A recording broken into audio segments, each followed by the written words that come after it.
Good morning, students. The chapter is meant for 11th class students. National Prejudice, written by Oliver Goldsmith. First, we will look at the introduction and then we will try to understand the summary of the lesson. Dear friends, in this essay, Goldsmith talks about prejudice which people have about other people of other countries. They consider their nation good in every respect and think that other nations are not as great as theirs. People no longer consider themselves general inhabitants of the globe or the members of that grand society which comprehends the whole humankind. Dear friends, as if you simply see the title of the lesson, National Prejudice. Prejudice simply means bias, or you can say partiality. There are a number of people who are very partial, who are biased. They are basically, they have low opinion of other countries. They have low opinion, accept their own country. They call themselves patriotic because they love their country, but at the same time they have very low opinion about other people of other countries. That is, the author is trying to look upon this particular thing in the lesson, and this is considered to be very unfortunate, how people look on other nations. That's why the writer is trying to find out some partiality with regard to, to the nation, or you can say to the nations. They consider their nation good in every respect and think that other nations are not good as great as theirs without verifying, the details, without verifying the truths. People no longer consider themselves general inhabitants of the globe. That is the, big problem. But what they consider simply the, the people of a specific nation. They do not consider themselves as the general inhabitants of the globe or the members of that grand society that comprehends the whole humankind. Therefore, in order to understand what is happening in the lesson, we will be looking at the summary. I am displaying the summary on your screen. Try to understand it. The essay is about the narrator's encounter with some elderly people and a conversation about nationalism. Now, what happens? You have narrator, the writer Goldsmith. He has just an encounter with the people who are elderly people. You know, they were in conversation about nationalism. They're talking of nationalism. What is nationalism all about? But at the same time, they are, we will be looking at it. Now, see this. He starts off by stating that he was drinking at a bar and was drawn into a conversation held by a group of elderly men about, about political affairs when one of the men stated that the English were better than the Dutch, the Germans, the French, and the Spaniards. Now, this is very interesting to understand. The narrator was simply, at a drinking at a bar. He was drinking at a bar and he was drawn into the conversation, although he was not interested at all, because this is, political type of conversation where political affairs are being talked about, and the people who are involved in it were elderly people, and one of the men stated that English were better than Dutch without verifying the facts. What is happening in the Dutch? What type of people are there? What type of customs and traditions they are, availing?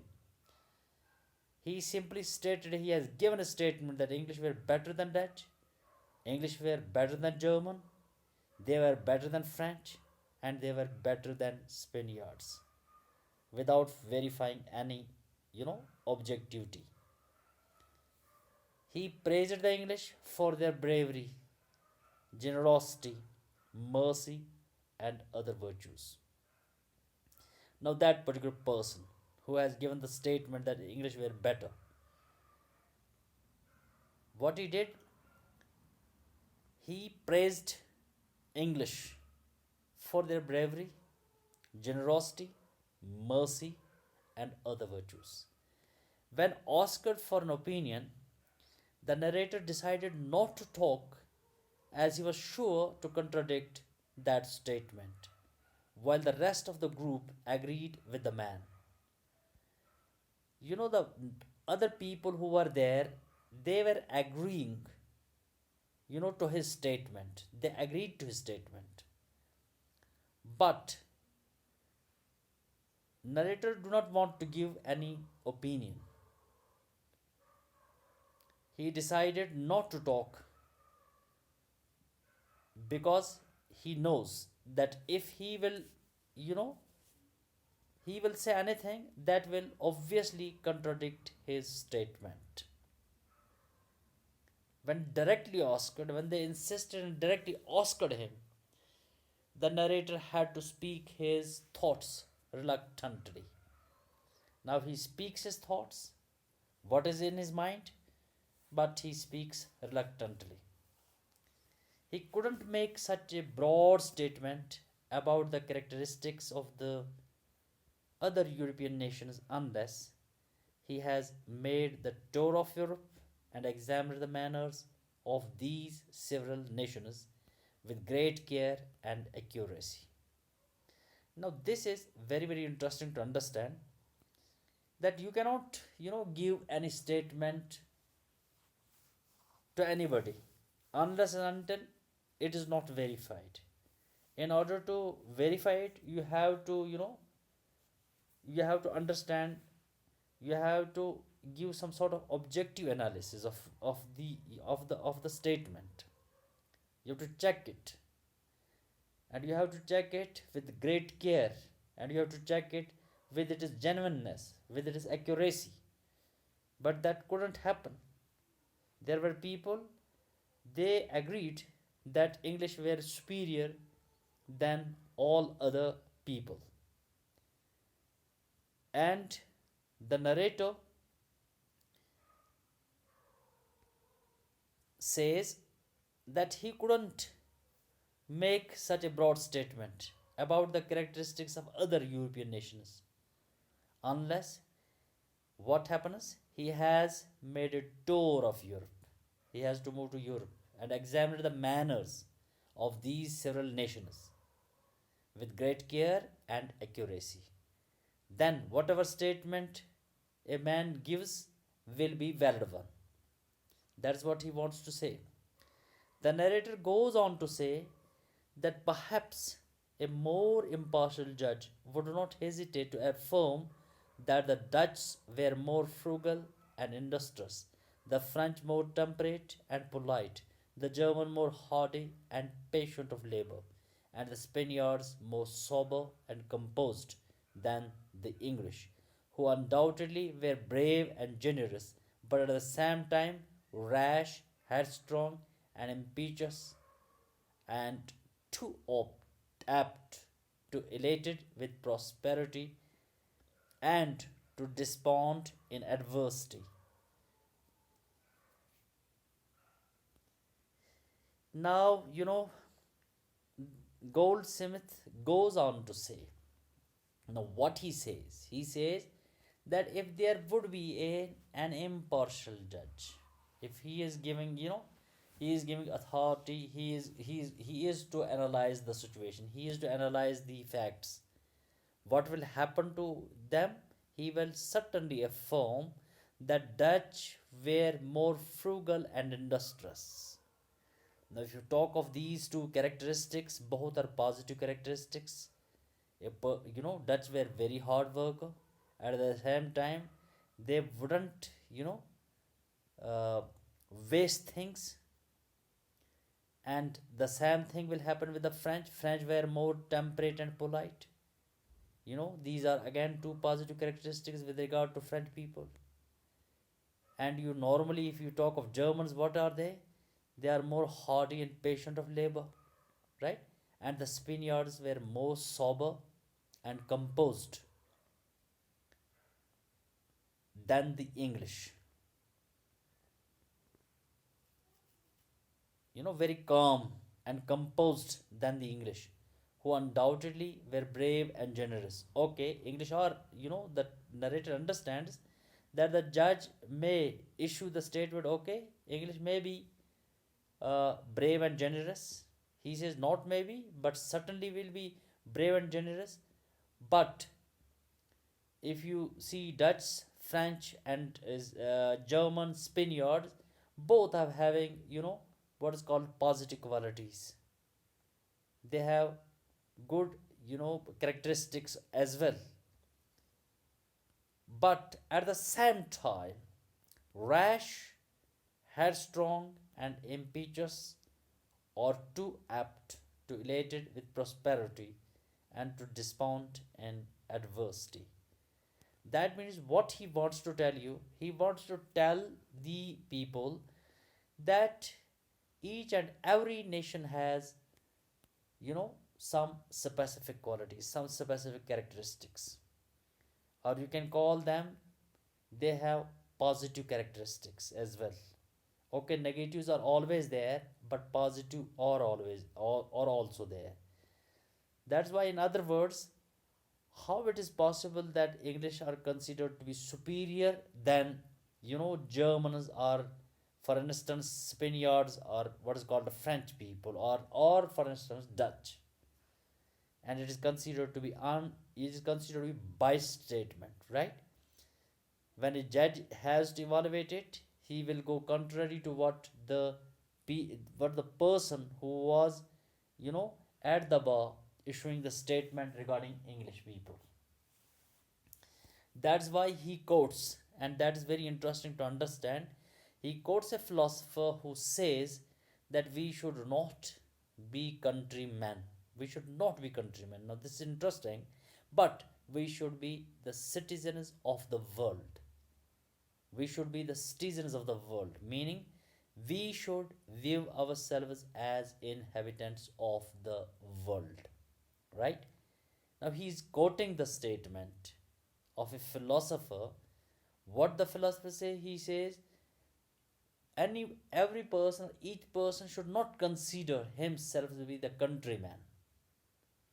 If he has a good, intention, or you can say he has a broad mind, he will simply consider himself the citizen of the world.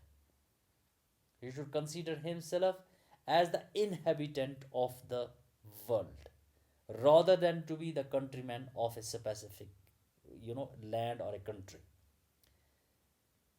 If these prejudices prevail among the meanest and the lowest of the people, they might be excused because they get few opportunities for correcting them by reading, traveling, and conversing with foreigners.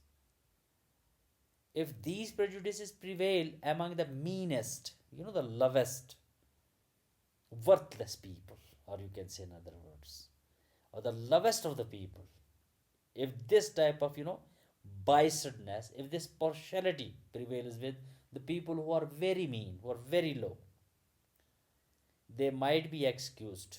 They may be given, excused. Why? Because they get very few opportunities. They do not get more opportunities.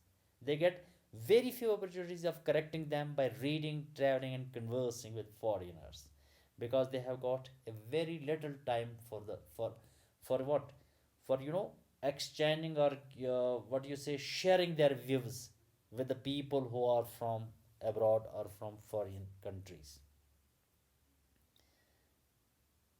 But the misfortune is that they infect the minds. But what happens with those people, with those who are considered to, the meanest or the low people. What happens? But the misfortune, according to the author, is that they infect the minds and influence the conduct even of our gentlemen. The mark of a gentleman is that he should be free from national and other prejudices. Now, very essential line. The mark of a gentleman, whom you will call gentleman, is simply a person who should be free from national and other prejudice. Who should be free from all these prejudices. Who must be a liberal person, who should be an unbiased person, or who should be very impartial person. That is considered to be a gentleman as per the Goldsmith's views are concerned.